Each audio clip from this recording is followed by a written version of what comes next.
all stations. Attention, all districts. The 5-alarm fire. 5 bells. Move in immediately. That's it. Let's roll. Let's go. Firefighters.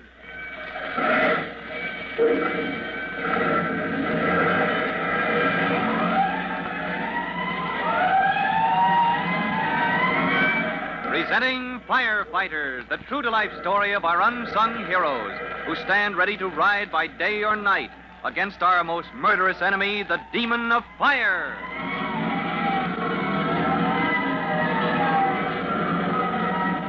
In just a minute, we'll take you to Upper Falls, where Chief Cody and Tim Collins, rookie firemen, both on a holiday from the city fire department, are visiting Tim's cousin Ellery, who is chief of the Upper Falls Volunteer Fire Brigade.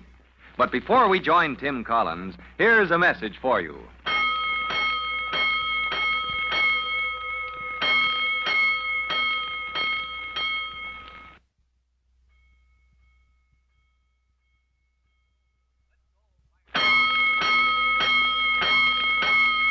Let's go, firefighters. Let's go to the farm of Ellery Collins at Upper Falls. There's been great excitement down at the firehouse in the village this evening. And now Ellery is proudly playing host to his guests from the city, Cousin Tim Collins and Chief Cody.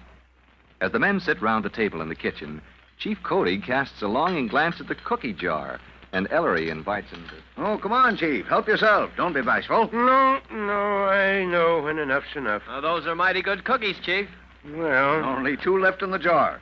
Now, my wife won't like it if there's any left, Well, if you put it that way. That's the idea. Come on, Tim. You finish the other one. I don't care if I do. Not that I need it. Kids will get a kick out of this. Who, my pal Jimmy? Uh-huh. Oh, he's in bed long ago, I should hope. And Pete. Pete's my own boy, Chief. Wait till they wake up tomorrow and find you're here for the weekend. I'm afraid I won't be much company for them.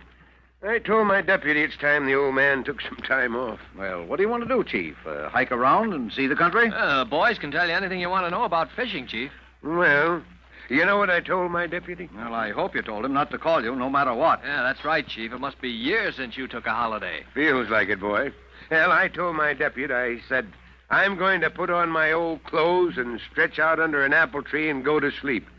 And that's where I'm going to stay, I told him, until time to get back to work. Well, if that's your program, Chief Cody, we'll see that nobody spoils it for you. Won't we, Tim? Yes, sir. We'll keep the kids off your neck, Chief. You've got 2 whole days to do nothing but sleep. Well, gentlemen, I better start practicing. Now, let me, where do I sleep tonight? All right, this way, Chief. Keep one eye open and follow me. Next morning, Chief Cody starts the day by putting his program into practice. Dressed in his shabbiest old clothes, he wanders off into the meadows after breakfast, picks out a tree, and stretches out. Yes, Chief Cody goes right to work on his holiday program without delay. While in the farmhouse, Tim Collins is hunting for his cousin Ellery and finds him at the telephone.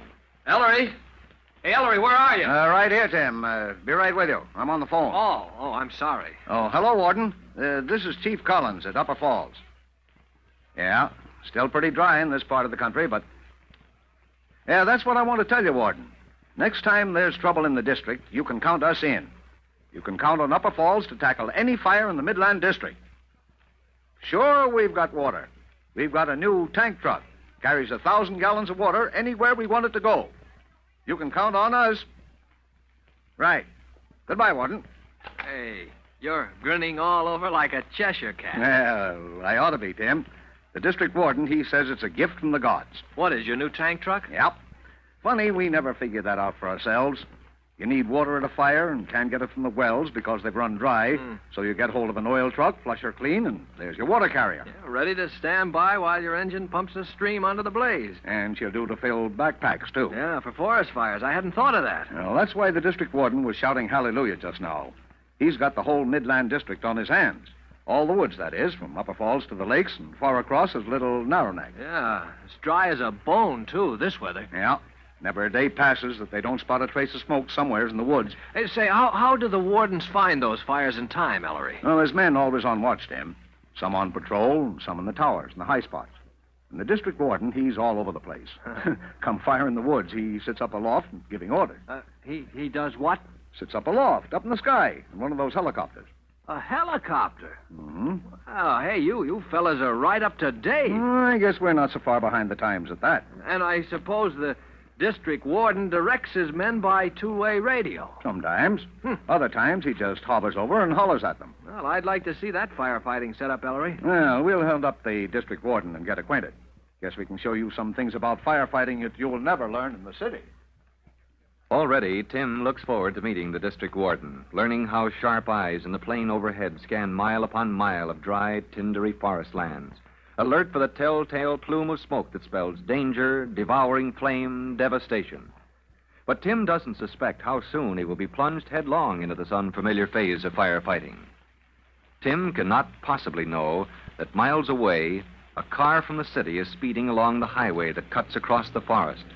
The driver has not a care in the world. He notes that his cigarette is burned down to a stub, tosses it from the window of the car, and races on his way, still without a care in the world.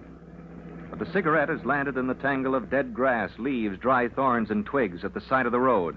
A light breeze fans the coal. A rim of red fire runs across a tuft of grass, becomes a little flame that snatches at a clump of weeds. The little flame climbs into a low bush, devours the dry branches in one foray, and becomes a big flame, leaps the ditch through the foliage of a small evergreen, becomes a blaze roaring through the forest, the dread beginning of a forest fire.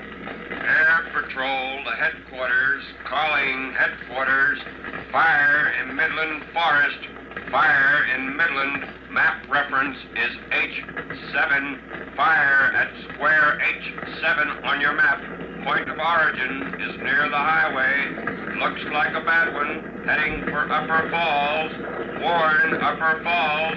Alert all volunteers. All wardens report for duty. Issue backpacks and tools to volunteers. At headquarters of the Forest Protection Service, a warden turns to the map, locates the letter H on one edge of the map, and the number 7, draws 2 quick lines that cross at point H7, the point where fire has been reported. He marks a cross at H7 and takes up the telephone. He twists the crank of the telephone, ringing the emergency call that will summon listeners to join the party line all through the countryside. And miles away, one of the listeners is Ellery Collins, chief of the Upper Falls Volunteer Fire Brigade. Give me that again. H7 on the fire map. That's on the Woods Road just below Break Leg Hill. Yes, I know. With the wind behind it, that fire is coming our way. Well, tell the district warden we'll be there to meet it. We're bringing our new tank truck. We'll be there. Fire in the woods, Tim. Heading this way, you said? Yep, wind's behind it. And it's uphill all the way through the wildest tangle of woods you ever saw. Well, what's your plan, Ellery? Our best chance is to drive her right up Break Leg Hill. Stop her dead at the top. Yes, sir. Mind if I come along? Mac, the fellow who drove the tank down from the city last night. Went home, didn't he? Yeah, I can drive that truck, Ellery. I was hoping you could. Let's get down to the firehouse. My car's out by the barn. As Tim and Cousin Ellery run for the car, the fire alarm down in the village begins to sound. There goes the alarm to the firehouse. That means the engine's about to roll. We'll catch it with the tank truck, though. Come on, jump in. All right, Ellery. What about Chief Cody? Whereabouts is he? Out there in the meadow under that tree. Let him sleep. He's got a holiday coming. Maybe you're right. Every man jack in the whole country would be there, Tim. We don't need to trouble the chief. As Tim Collins and his cousin Ellery speed away from the farm to share in the defense of this quiet countryside against fire in the forest, the noise of their going comes to the ears of Chief Cody. Shabby in his old clothing as any farmhand, he jumps to his feet, locates the source of the noise that has disturbed him. The fire alarm. Down on the firehouse in the village. Collins, Ellery, turn out. All his plans for a holiday forgotten, the chief runs to the barnyard and dashes into the barn. Ellery, what's the matter? You gone deaf? Great blistering blazes, nobody's here. Car's gone, too. Well, how do you like that? They left me flat on my back, snoring my head off. He charges out again into the meadow from which he can see down the rolling slope to the village of Upper Falls. As he stands staring, he becomes aware of a strange disturbance overhead. Well, what do you know? A helicopter. Hey, it's coming down here. In low, slow flight, the helicopter drops down toward Chief Cody standing in the meadow. As it comes toward him, he reads the name painted on the fuselage. Forest Service. That's the patrol plane I've heard about. Hey! Hey, Forest Service! I want a lift! Come on down here! Give me a lift!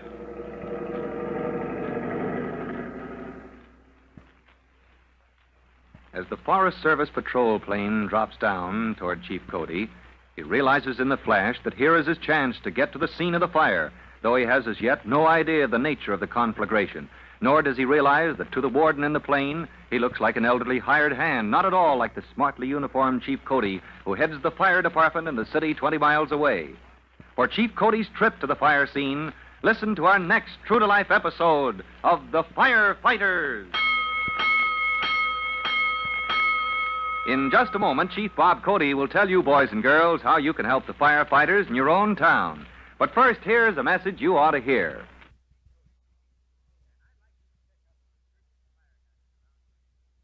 And now, Chief Bob Cody with a special notice for the Firefighters Brigade. Chief Cody. Hello, boys and girls. This is your friend, Chief Cody, with a word of warning. And I hope you'll pass it along because it's important, and it's pretty simple, too. Just this. Never trust the fire. I mean, if you make a campfire sometime, or a rubbish fire, or a fire to burn off dry grass, don't take your eyes off of it while it's burning. And when you're through, be sure it's out. Remember, fire is treacherous. In a matter of seconds, it can spread far and wide if you don't watch it with care. So never trust the fire. Well, that's all, and so long for now. Fire Chief Cody and the young rookie fireman Tim Collins will be back on the same station the next time you hear. That's it. Let's go!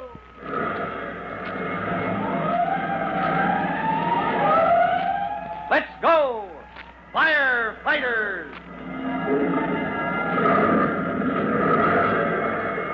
Firefighters is a copyrighted feature of William F. Holland Productions.